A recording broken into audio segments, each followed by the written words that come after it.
Қалайсыздар, қайырлы күн. Бүгін 20 шілде біздер дейтін Қарабау дейтін жақпен неге Ақтөбеге қарай жатырмыз.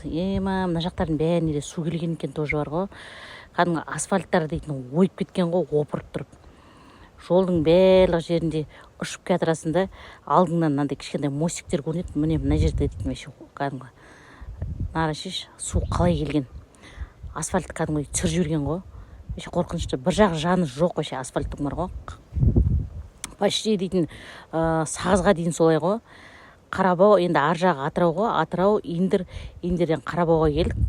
Содан Қарабаудан енді неге қарай кетіп жатырмыз? Ақтөбеге қарай. Через Миялы, Сағыз, в общем, енді жолдың бәрі дейтін күй жоқ. Мен айтамын, мына жақтарға да су келген ба деп біздер енді өзіміздің айналамызға су келгеннен кейін білмейміз ғой. Мына жақтарға су келді деп ойлап жүрген жоқпыз. Bir жақ встречный жағы жоқ та жолдың. Көп жерлерде осылай ойылып қалған жолдың асфальттардың үстері дейтін. Мен айтамын, мына жақтарға да су келген ба деп. Жалпы жердің бәрін айналып өткен ғой мына су дейтін.